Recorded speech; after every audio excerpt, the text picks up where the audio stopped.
అగరబత్తీలు రెండు రకాలు. ఒకటి దేవుడి కోసం, మరొకటి దోమల కోసమని లోకోక్తి.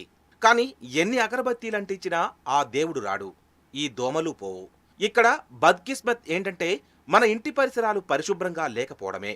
మనం జాగ్రత్తలు తీసుకోకపోవడమే. ఇదిగో విశ్వనగరంగా పేరుపడ్డ హైదరాబాదు సైతం సరిగ్గా ఇలాగే తయారైంది.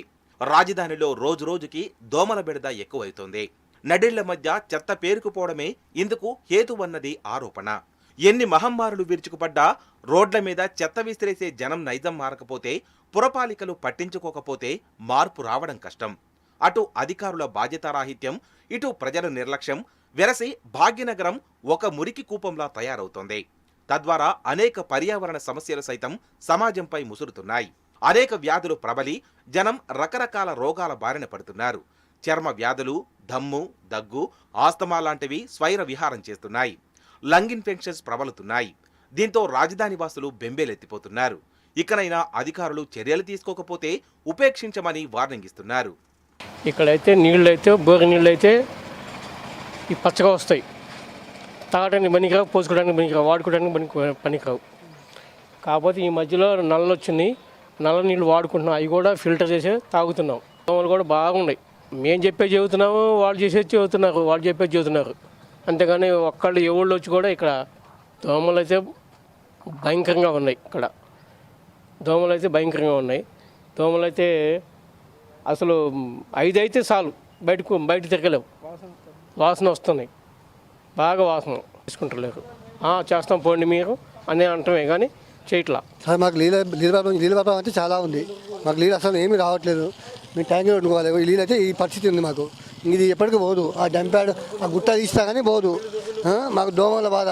ఈ నీళ్ళు అయితే మొత్తం ఇదే బాధ సార్. మొత్తం మీరు చూడండి, గేట్లు ఖరాబు, ఏం చేస్తే అంత నాశనం తప్ప ఏమి ఉండట్లేదు. సార్ మొత్తం దురద పెడుతుంది. మేము ఇట్లా నీళ్ళు మేము అవడానికి ఒంటి దురద.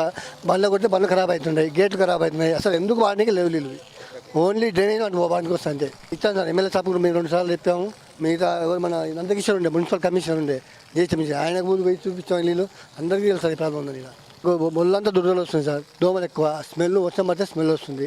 అది ఎవరు సమాధానం చెప్పట్లేదు మాకు. ఒక గుట్ట తీసేస్తే సార్ మాకు వేరే ఏ బాధ లేదు. ఒక గుట్ట తీస్తే ఈ నీళ్ళు పోతాయి కాబట్టి మేము మంచిగా బతకగలుగుతాం అంతే. షిఫ్ట్ అయితే చేసింది కానీ లోపల నుండి మొత్తం అండర్ గ్రౌండ్ అయితే మొత్తం ఇట్లా అయిపోయింది సార్. మొత్తం నీళ్ళు బంద్ అయిపోయింది కానీ మొత్తం ఇంకా వాసన అవ్వట్లేదు. దోమల బాధ. ఈ నీళ్ళు అయితే ఇట్లా వస్తుంది. మీరు ఓన్లీ ఆ డంప్యాడ్ తీసేసి సార్ అంతే సార్. మాకు వేరే ఏమీ వద్దు. ఆ గుట్ట తీసేసి ఆ చెత్త గుట్ట మొత్తం తీసి సరిపోతుంది. ఆరోగ్య సమస్యలు ఉన్నాయి, హెల్త్ బాగాలేవు, చిన్నపిల్లలకి హెల్త్ బాగాలేవు. దోమల వల్ల అందరికీ రోగాలు వస్తున్నాయి. చాలా ఇబ్బంది పడుతున్నాం. ఆ డంప్ గుట్టలు అనేది పేరుకుపోయింది. బాగా పేరుకుపోయి అండర్ గ్రౌండ్ వాటర్ బాగా పొల్యూట్ అయిపోయింది. అసలు స్వచ్ఛమైన గాలి, స్వచ్ఛమైన నీరు అనే కాన్సెప్ట్ అనేది పబ్లిక్లో లేకుండా అయిపోయింది. ఇప్పుడున్న మేము ఎప్పటి నుంచో కూడా దాన్ని కూడా తీసేయాలని చెప్పి మేము మన అడిషనల్ కలెక్టర్ ప్రతిమా సింగ్ గారికి కూడా రిక్వెస్ట్ పెట్టుకున్నాము. వాళ్ళు కూడా పొల్యూషన్ బోర్డుకు రాశారు. పొల్యూషన్ బోర్డు డిపార్ట్మెంట్ వాళ్ళు వచ్చి మొత్తం ఎంక్వైరీ చేసి ఇది ఇక్కడ ఉండకూడదు, వీళ్ళని తొందరగా తీయండి అని చెప్పి వాళ్ళు రిపోర్ట్ ఇచ్చారు అడిషనల్ కలెక్టర్ గారికి. అది కలెక్టర్ గారు మళ్ళీ కమిషనర్ గారికి ఇచ్చి, కమిషనర్ గారు CDMAలో ఫైల్ ఉంది. ఇప్పుడు వీళ్ళని తొందరగా దీన్ని తీసేయాలని వాళ్ళు కూడా సంకల్పంగా ఉన్నారు. బట్ బడ్జెట్ కారణంగానో మరి ఏ ఇతర కారణాల వల్ల ఇంకా డిలే అవుతుంది. దీనివల్ల సమస్యలు చాలా రోజుకి దోమలు, విపరీతమైన దోమలు. కానీ ఆ నీళ్ళు అయితే అసలు మనము దేని కూడా వాడడానికి కూడా పనికిరావు. ఎంత తొందరగా దీన్ని తీసేస్తే అంత బాగుంటుందని పబ్లిక్ అందరం కూడా కోరుకుంటున్నాం. మేమందరం కూడా 100% స్క్రీన్ లాస్ అంటున్నాం. టచ్ చేయడానికి కూడా ఎవరు ఇష్టపడరు ఇక్కడ. ఆ నీళ్ళే వాడడం. మేము టోటల్ HMWS ట్యాంకర్లపైనే డిపెండ్ అయి ఉంటాం. HMWS వాళ్ళు ఇచ్చే నీళ్ళపైనే డిపెండెన్సీ. ఆ నీళ్ళు కూడా 4 రోజులకు 5 రోజులకు ఒకసారి వస్తున్నాయి.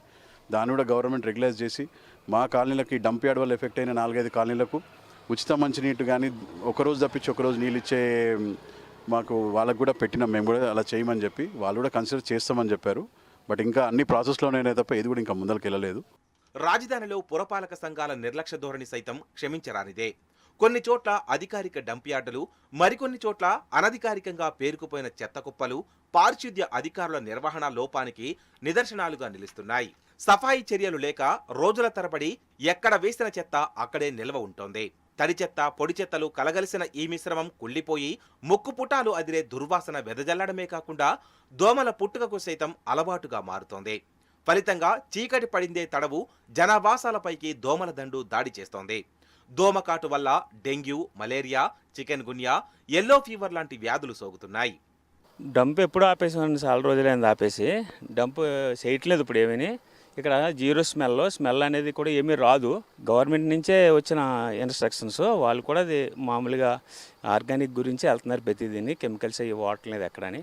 కానీ ప్రజెంట్ ఉన్న ఈ మా దాంట్లో ఇది 40 సంవత్సరాల క్రితం మగ్గిపోయిన డంప్ యార్డ్ కనుక ఇక్కడ ఏ విధమైన స్మెల్ కానీ అది కానీ ఏమి ఉండదు. మీ ఎటువంటి మున్సిపల్ వేస్ట్ కానీ మున్సిపల్ చెత్త కానీ ఏమీ తీసుకోవటం లేదు, రానివ్వట్లేదు అసలు. 1 కేజీ కూడా రానివ్వట్లేదు అసలు. జనరల్గా డంప్ యార్డ్ ఇది వేళ కాదు, 30 సంవత్సరాల నుంచి ఉన్న డంప్ యార్డ్. ఈ కట్టిన ఇల్లులన్నీ కూడా నిన్న ఒక 3, 4, 5, 10 సంవత్సరాల కింద కట్టినవి.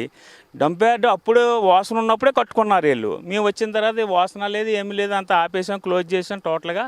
మంచిగా ఉంది. ఎరువు కూడా తయారు చేస్తున్నాం శుభ్రంగా. ఎరువు కూడా మీరు ఏసీ రూమ్లో పెట్టుకోవచ్చు, బ్రహ్మాండంగా ఉంటుంది. స్మెల్ రాదు, ఏమీ రాదు అసలు. ఈ రోజు మీరు మీ అంతా మీరే చూసి అబ్జర్వ్ చేయండి. జీరో స్మెల్, ఎక్కడ స్మెల్ అనేది ఉండదు అసలు. చెత్త వాహనాలు ఒక్కటి కూడా రాదు, ఎలా చేయం కూడా అసలు. కొలనులు ఆపేస్తారు అసలు, రానివ్వరు. డంపింగ్ అది అంతా కూడా జవహర్ నగర్, జియాగూడ, మళ్ళీ ట్యాంక్ బండ్ బిలో ట్రాన్స్ఫర్ పాయింట్లు ఉన్నాయి. ఆ పాయింట్లకి తీసుకెళ్తారు ఈ విలేజ్లు ఇవన్నీ కూడా. అక్కడి నుంచి అది జవహర్ నగర్కి వెళ్ళిపోద్ది అంతా కూడా. ఇక్కడ ఏమీ లేదండి అసలు. అధికారుల నిర్లక్ష్యం, తమ స్వీయ అజాగ్రత్తల వల్ల జనం నానా ఇబ్బందులు పడుతున్నారు. జాయింట్ యాక్షన్ కమిటీలుగా ఏర్పడి జంట నగరాలు, వాటి పరిసర ప్రాంతాల్లో అనేక చోట్ల స్థానికంగా ఉన్న డంప్ యార్డులను తొలగించాలని ప్రభుత్వాన్ని డిమాండ్ చేస్తున్నారు.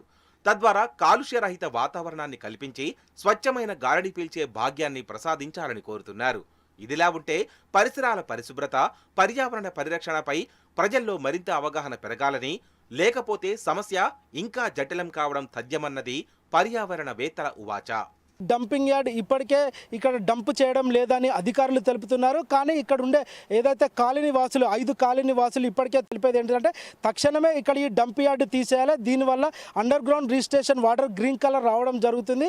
ఇది ఏదైతే వాడకంలో ఉన్నాయో వాడితే అది మాకు స్కిన్ డిసీజ్ లాంటి ఇంకా మిగతా ఆరోగ్య సమస్యలు లాంటి ఇంకా తీవ్ర స్థాయిలో ఉంటున్నాయి. ముఖ్యంగా దోమల బెడద మాత్రం ఇప్పటికీ చాలా తీవ్రంగా ఉంటున్నాయి. అధికారులకు మేము ఎంత చెప్పినా, ఎంత మొరపెట్టుకున్నా కూడా పట్టించుకునే అధికారులు ఇప్పటికే ఇది కనీసం తక్షణమే ప్రభుత్వానికి విన్నవించుకునేది ఏంటంటే కాలనీ వాసులు తక్షణమే ఈ గుట్టను ఇక్కడ నుండి తొలగించాలి, పూర్తిగా మాకు శాశ్వత పరిష్కారం చేయాలని ఇక్కడ నగరవాసులు తెలుపుతున్నారు. వీడియో జర్నలిస్ట్ తిరుపతితో అరవింద్, టీ న్యూస్, హైదరాబాద్.